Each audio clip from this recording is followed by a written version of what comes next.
Vladimir Putin ने फीकी विजय दिवस परेड देखी और सोचा, हालात ऐसे कैसे हो गए। बिना सैन्य उपकरणों के सैन्य परेड शायद ही सैन्य परेड कहलाए। लेकिन यह अपमान उस दिन व्लादिमीर पुतिन के दिमाग में नहीं रहा होगा। एक और शर्मिंदगी कहीं और हो रही थी, क्योंकि यूक्रेन ने कुछ ऐसा किया जिससे व्लादिमीर पुतिन पूरी दुनिया के सामने शर्मिंदा हो गए। इसे देखना बहुत मुश्किल है। रूस ने महीनों में जो चुराया था, यूक्रेन ने उसे वापस ले लिया है, जबकि रूस की सेना पर दबाव लगातार बढ़ रहा है। जैसे ही पुतिन ने अपनी उदास परेड को बिना किसी खास प्रतिक्रिया के गुजरते हुए देखा, जो कि आमतौर पर ताकतवर गर्जना के साथ होनी चाहिए थी, उन्होंने पिछले कुछ महीनों को शर्म के साथ याद किया होगा। रूस की ताकतवर सेना को यूक्रेन में तेजी से बढ़ना था। भव्य वसंत आक्रमण चल रहा है और यूक्रेन को ढहना चाहिए था। लेकिन हकीकत, जैसा कि युद्ध अध्ययन संस्थान या ISW ने बताया है, ये है कि रूस ने पिछले एक साल में लगभग कोई महत्वपूर्ण सैन्य प्रगति नहीं की है और ऐसा नहीं लगता कि वो जल्द ही कोई बड़ी सैन्य सफलता हासिल कर पाएगा। अब कोई सैन्य प्रगति नहीं होने का मतलब ये नहीं है कि बिल्कुल भी प्रगति नहीं हो रही। रूस के सैनिक आगे बढ़ रहे हैं, हालांकि इतनी धीमी गति से कि एक स्लॉथ भी शर्मिंदा हो जाए। इसका मतलब है रूस ने महीनों से कुछ महत्वपूर्ण हासिल नहीं किया, और जो कुछ भी रूस ने हासिल किया है वह इतनी भारी क्षति के साथ आया है कि कोई भी आधुनिक सेना इसे संकेत मानती कि अब पीछे हटने, फिर से संगठित होने और शायद कोई नई योजना बनाने का समय आ गया है। ISW के अनुसार रूसी सेनाओं ने अगस्त 2025 में 14 महीने की लड़ाई के बाद टोरेत्स्क, 41 महीने में सिवियस्क और जनवरी 2026 में 2 साल बाद पोक्रोव्स्क पर कब्जा किया। इन अभियानों में रूस को भारी जनहानि और उपकरणों का नुकसान हुआ। ISW कहता है कि रूस ने इन उपलब्धियों का लाभ नहीं उठाया और 41 महीनों में केवल 3 प्रमुख बस्तियों का होना यूक्रेन में पुतिन के अभियान की दयनीयता दर्शाता है। ये आंकड़े यह भी दिखाते हैं कि रूस के खराब प्रशिक्षित सैनिकों को अपनी उपलब्धियां हासिल करने में कितना समय लग रहा है। केवल एक शहर और कस्बा जीतने के लिए अभियानों में कई साल लग जाते हैं। ये प्रभुत्व नहीं, रूसी सेना की ताकत को लेकर पुतिन के भ्रम का नतीजा है। फिर हम डोनेट्स्क किलेबंदी पट्टी पर आते हैं। कीव इंडिपेंडेंट की 17 अप्रैल की रिपोर्ट के मुताबिक पुतिन ने सैनिकों को सितंबर तक डोनबास पर कब्जा करने का लक्ष्य दिया है। इसके लिए डोनेट्स्क किलेबंदी पट्टी का गिरना जरूरी है। रूस के वसंत और गर्मी हमलों का यही मकसद है, लेकिन रूस के हमलों की तरह इसमें भी ज्यादा प्रगति नहीं हो रही। किलेबंदी बेल्ट के खिलाफ रूस ने जो इकलौती प्रगति की है वो सिर्फ कॉन्स्टेंटिन्यूका में है, जहां पुतिन के पिट्ठू सैनिकों की छोटी छोटी टुकड़ियों के साथ अक्टूबर 2025 से ही घुसपैठ शुरू कर चुके थे। ISW रिपोर्ट के अनुसार घुसपैठी टुकड़ियां न तो जमीन जीत पाई और न ही बड़े रूसी हमलों की तैयारी कर सकी। रूस को सितंबर तक डोनबास कब्जे में लेना था, लेकिन मई मध्य तक रूस की सेनाएं सिर्फ किलेबंदी पट्टी के दक्षिणी सिरे पर बस सतही बढ़त ही बना पाई। हम कह रहे हैं सितंबर आएगा और जाएगा, लेकिन रूस ठोस प्रगति नहीं करेगा। रूस का कम सुरक्षित शहरों के खिलाफ रिकॉर्ड दिखाता है कि उसे किलेबंदी पट्टी के सामने उसकी सेनाएं लंबे समय तक पिसती रहेंगी। और अभी हम मुश्किल से एक गतिरोध से ज्यादा कुछ नहीं देख रहे हैं। पुतिन की बेइज्जती इस वजह से बड़ी है कि हाल के विनाशकारी महीनों की बात सिर्फ यूक्रेन की रक्षा द्वारा उनकी सेनाओं को वहीं रोक देने तक सीमित नहीं है। पुतिन की असली समस्या है कि यूक्रेन लगातार बढ़त बना रहा है। हमारे साथ बने रहे, हम आपको और भी समझाएंगे। फिलहाल जब पुतिन रूस की मामूली विजय दिवस परेड को देख रहे थे, तो उन्होंने सोचा कि इस खास दिन के लिए घोषित किया गया युद्ध विराम शायद उनकी बेइज्जती को रोकने के लिए काफी होगा। कुछ घंटों के लिए, पर पुतिन गलत थे। रूस की हताशा और पुतिन के खुद घोषित किए गए युद्ध विराम के दौरान भी यूक्रेन के कथित रूप से लड़ाई जारी रखने से उम्मीदें खत्म हो गई। ISW की रिपोर्ट के अनुसार युद्ध विराम में सैन्य गतिविधियां घटी, पर लड़ाई जारी रही। रूस ने तुरंत यूक्रेन पर आरोप लगाया। ISW रिपोर्ट के मुताबिक रूस ने कहा कि यूक्रेन ने युद्ध विराम 8,970 बार तोड़ा। इस आंकड़े में 7,151 ड्रोन हमले, 1,173 तोपखाना, मोर्टार और मल्टीपल लॉन्च रॉकेट सिस्टम हमले और 12 जमीनी हमले शामिल हैं। रूस के पास ज्यादा कुछ कहने की स्थिति में नहीं है। ISW रिपोर्ट के मुताबिक 8 मई शाम 6 बजे रूस ने यूक्रेन पर इस्कंदर M मिसाइल और 43 ड्रोन से हवाई हमला किया। ये साफ नहीं है कि हमला 9 मई आधी रात के बाद तक चला या नहीं। पुतिन, यही होता है जब आप अपनी प्यारी परेड बचाने के लिए जल्दबाजी में एक अस्पष्ट युद्ध विराम घोषित कर देते हैं। ये एक और बेइज्जती है जब आप अपने निरर्थक युद्ध विराम के उल्लंघन के लिए यूक्रेन को बेताबी से बदनाम करने की कोशिश करते हैं। अब रूस की हालिया विफल कोशिशों की तुलना यूक्रेन की मुहिम से करें। दिसंबर में 2 साल की लड़ाई के बाद भी रूस पक्रोव्स्क पर कब्जा नहीं कर सका। उस समय पुतिन के जनरलों ने कहा कि रूस ने यूक्रेन के खार्किव के कोपियांस्क शहर पर कब्जा कर लिया। ये रूस के लिए संचालनात्मक बढ़त होती, लेकिन अंत में ये दावा उल्टा पड़ गया। दिसंबर मध्य तक यूक्रेन ने जोरदार जवाबी हमला कर कोपियांस्क का बड़ा हिस्सा आज़ाद कराया, जिससे पुतिन की सेनाएं पीछे हट गई और यूक्रेन की सर्च एंड डिस्ट्रॉय रणनीति रूस की घुसपैठ का असरदार जवाब साबित हुई। यही वो समय था जब कहानी का रुख बदलना शुरू हुआ। अब बढ़त यूक्रेन के पास थी और 2026 पुतिन के लिए और शर्मिंदगी लाने वाला था। वसंत और गर्मी के हमलों से पहले यूक्रेन ने दक्षिण में कब्जे वाले क्षेत्रों पर हमला किया, जिससे पुतिन को शर्मिंदगी उठानी पड़ी। 2026 की सर्दियों और वसंत में यूक्रेन ने करीब 400 वर्ग किमी क्षेत्र आज़ाद किया, जिसमें अप्रैल के अंत में ज़ापोरिजिया क्षेत्र के पश्चिमी हिस्से की बस्तियों में हुई हाल की मुक्ति शामिल है। ISW की रिपोर्ट के अनुसार जब रूस के जूझते हुए सैनिक डोनेट्स्क किलेबंदी बेल्ट से टकराते रहे, जो बिल्कुल भी नहीं हिल रही है, तो इसका नतीजा एक तरह के गतिरोध के रूप में सामने आया और उत्तर में यूक्रेन के दक्षिणी जवाबी हमले इतने प्रभावी रहे कि अप्रैल 2026 पहली बार था जब अगस्त 2024 के बाद रूस को शुद्ध क्षेत्रीय नुकसान उठाना पड़ा। यूक्रेन ने महीने का अंत 116 वर्ग किलोमीटर शुद्ध बढ़त के साथ किया, यूनाइटेड 24 मीडिया के मुताबिक। ऐसा तब हुआ था जब यूक्रेनी सेनाओं ने रूस के कुर्स्क क्षेत्र में जवाबी हमला किया, जिसे पलटने में रूस को महीनों लगे और यूक्रेन के अनुसार रूस को 63,000 से अधिक सैनिकों का नुकसान हुआ। पुतिन पर लगातार अपमान जुड़ते जा रहे हैं। लेकिन एक मिनट रुकिए, कुर्स्क अभी भी रूस के राष्ट्रपति के लिए एक समस्या बना हुआ है। यूक्रेनी सैनिकों से मुक्त बताया गया इलाका असल में वैसा नहीं है। यूक्रेन के सशस्त्र बलों के प्रमुख ओलेक्जांद्र सिरस्की ने 8 मई को बताया कि यूक्रेनी सैनिक अभी भी कुर्स्क क्षेत्र में हैं। दुश्मन के दबाव के बावजूद यूक्रेनी योद्धा रूस में सक्रिय है। सिरस्की ने कहा, कुर्स्क क्षेत्र में हम मौजूद हैं। तो चलिए इसे साफ साफ समझ लेते हैं। पुतिन, पिछले 6 महीनों में रूस ने जो भी सैन्य उपलब्धियां हासिल की हैं, वे सिर्फ पोक्रोव्स्क में थीं और ये उपलब्धियां भी 2 साल लंबे अभियान के अंत में मिली, जिसमें रूस ने अपने दसियों हजार सैनिक गंवा दिए। भव्य वसंत और गर्मी के हमले शुरू हुए, लेकिन डोनेट्स्क किलेबंदी पट्टी के खिलाफ उन्होंने लगभग कोई प्रगति नहीं की। रूस यूक्रेन के जवाबी हमलों से लगातार जमीन खो रहा है। अब यूक्रेन बढ़त में है और यहां तक कि कुर्स्क में भी, जहां रूस को लगा था कि उसने पूरी तरह से नियंत्रण वापस पा लिया है, वहां भी यूक्रेनी सैनिक सक्रिय है। हालात रूस के खिलाफ बदल रहे हैं। ये सब दुनिया के सामने हो रहा है। विजय दिवस परेड रूस की ताकत दिखाने के लिए होती है। 2026 का संस्करण भी ऐसा ही रहा।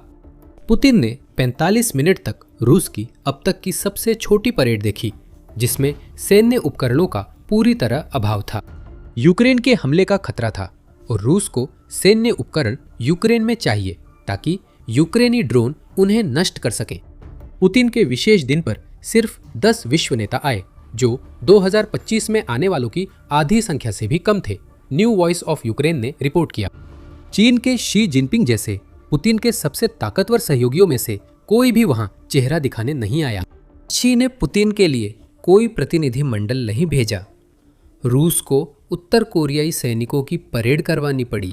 हाँ, ये परेड रूसी ताकत का प्रदर्शन थी, पर वैसी नहीं जैसी पुतिन चाहते थे। जब रूस के नेता ने 9 मई को शर्मिंदा होकर देखा कि सब कुछ खाली खाली सा गुजर रहा है, तो वो बस पिछले कुछ महीनों की बेइज्जती के बारे में सोचते रह गए। रूस को तेजी से आगे बढ़ना था, लेकिन यूक्रेन ही आगे है। ऐसा क्यों हो रहा है? ये सवाल पुतिन खुद से पूछ सकते हैं और कई कारण हैं जिनसे वे दुनिया भर में मजाक बन गए हैं। लेकिन उन कारणों में जाने से पहले आपको जल्दी से याद दिला दूं कि आप देख रहे हैं द मिलिट्री शो। अगर आपने अभी तक सब्सक्राइब नहीं किया है तो अभी बटन दबाएं ताकि आप हमारे वीडियो कभी मिस न करें। पिछले कुछ महीनों में रूस पर लगातार कई परेशानियां आई हैं, जिसकी शुरुआत उस मुद्दे से हुई जिसने यूक्रेन को जवाबी हमला शुरू करने के लिए उकसाया और जिससे रूस को इतनी शर्मिंदगी उठानी पड़ी। रूसी सेना में संचार समस्याएं। 2026 की शुरुआत में स्पेस एक्स ने रूस की स्टारलिंक पहुंच बंद कर दी, जिसे कई लोग मानते थे कि बहुत पहले लिया जाना चाहिए था। रूस सालों से अवैध टर्मिनलों के जरिए अंतरिक्ष आधारित इंटरनेट और संचार सेवा का उपयोग कर रहा था, लेकिन व्हाइट लिस्ट बनाकर सिर्फ यूक्रेन के वैध टर्मिनल ही चल सके, जिससे ये पूरी तरह बंद हो गया। कुछ घंटों में रूसी संचार व्यवस्था बिगड़ गई। कमांड पोस्ट सैनिकों से संपर्क नहीं कर सके और दक्षिण में रूस की रक्षा पंक्तियां टूटने लगीं।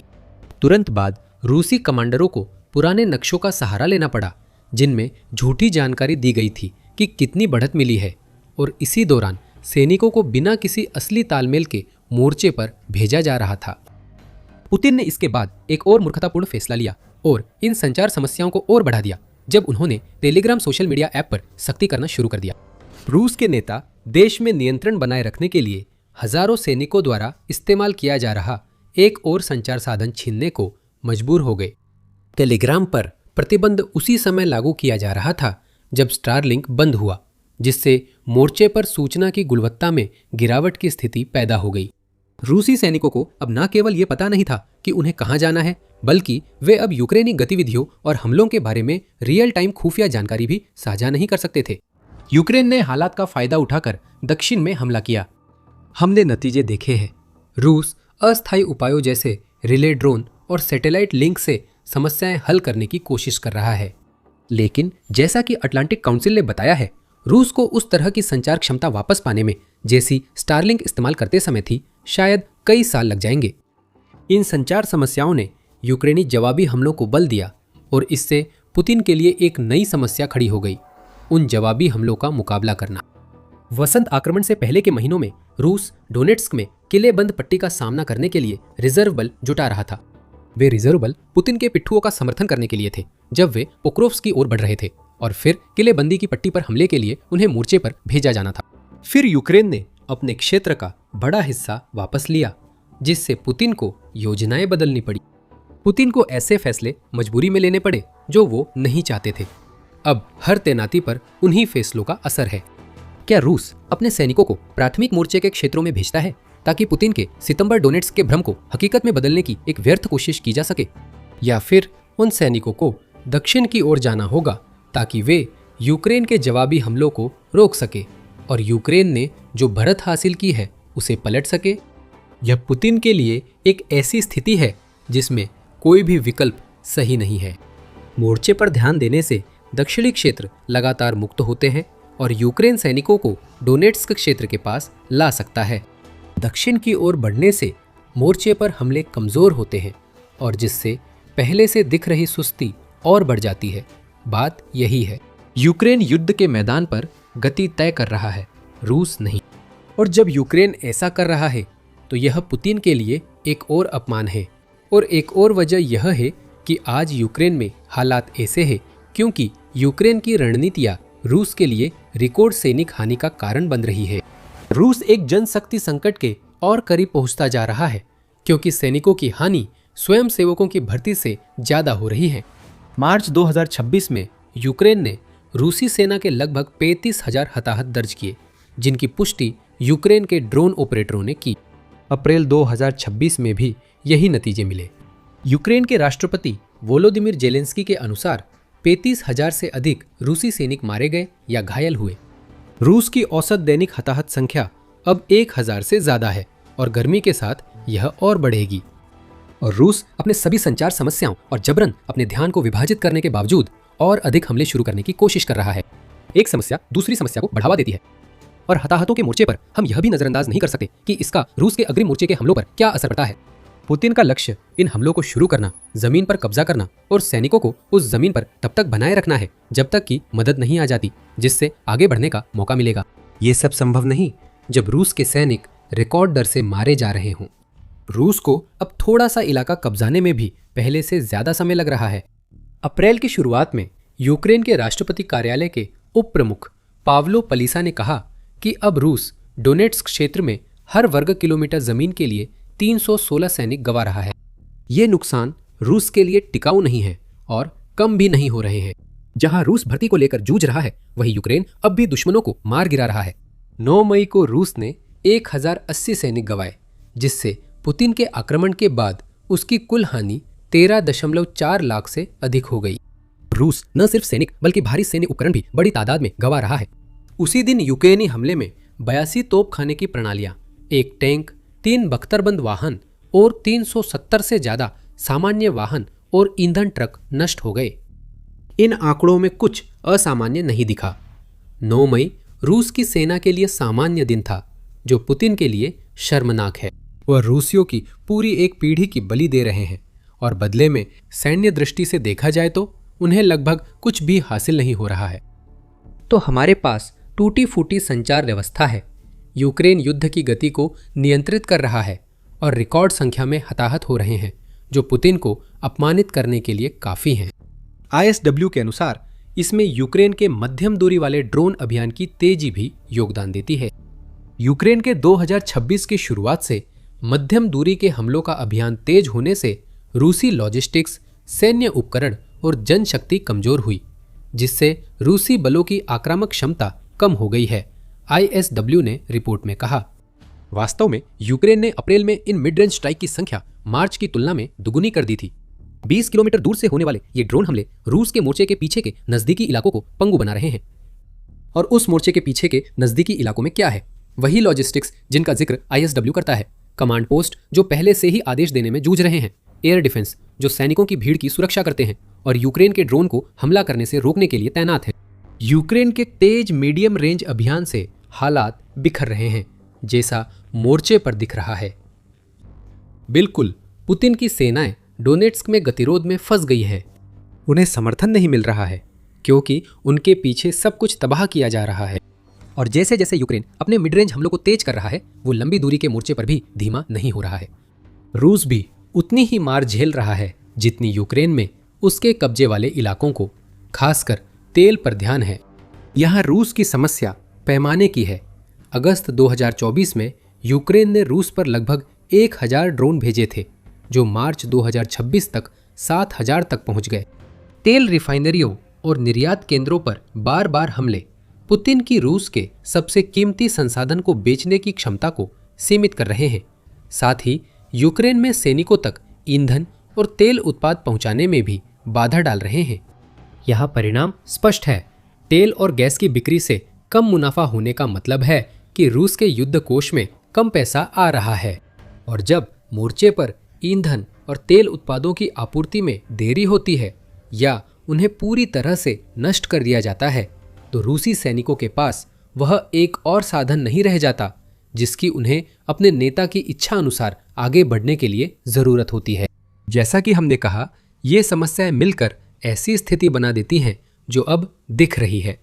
यूक्रेन के पास पूरी बढ़त है और वह स्थिति पर उतना नियंत्रण रखता है जितना पुतिन ने कल्पना नहीं की थी, जिससे पुतिन अपमानित है। उनकी ताकतवर सेना ने अब तक कुछ भी नहीं हासिल किया, जैसा उन्होंने कहा था। अब पुतिन के लिए सितंबर तक डोनेट्स्क लेने की घोषणा भी हास्यास्पद लगती है। ज़ेलेंस्की खुद भी यही कहते हैं।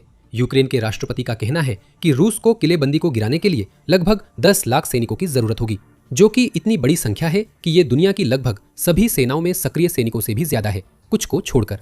पुतिन अब तक जितना रूस आगे बढ़ा है, वहां तक पहुंचने के लिए पहले ही कई सेनाओं के बराबर सैनिकों और उपकरणों की बलि दे चुके हैं। सिर्फ डोनेट्स्क पर कब्जा करने के लिए अगर एक और 10 लाख सैनिक भेजे जाते हैं तो यह शर्मिंदगी को पूरी तरह से तबाही में बदल देगा। क्या पुतिन ये सब होते हुए देख रहे हैं? अगर देख रहे हैं तो उन्हें बहुत शर्मिंदा होना चाहिए। अब लगता है कि वह आदमी अपनी भ्रमों में इतना डूबा है कि उसे शर्मिंदगी महसूस ही नहीं होती। वो देश को वैश्विक मंच पर अपमानित करता और लोगों को मौत की चक्की में झोंकता रहेगा। इसे देखना कठिन है। यूक्रेन में कथित सैन्य महाशक्ति रूस रोज बेनकाब हो रही है। जमीन और गति गंवाने के बीच 45 मिनट की विजय दिवस परेड अब पुतिन की नाकामी दिखाती है। शायद उसे अभी एहसास नहीं, पर उस परेड की डरावनी तस्वीरें ही पुतिन की विरासत बन सकती हैं। यूक्रेन डोनबास में रूस के वसंत आक्रमण को लगातार ढहने पर मजबूर कर रहा है। भारी नुकसान और रुकी बढ़त की शुरुआत है, क्योंकि यूक्रेन ने सक्रिय रक्षा नाम की नई रणनीति बनाई है। हमारा वीडियो देखकर जानिए कि ये क्या है और डोनबास में ये इतना असरदार क्यों साबित हो रहा है। अगर वीडियो पसंद आया हो तो द मिलिट्री शो को सब्सक्राइब करें, ताकि आप यूक्रेन की घटनाओं का विश्लेषण देख सकें। देखने के लिए धन्यवाद।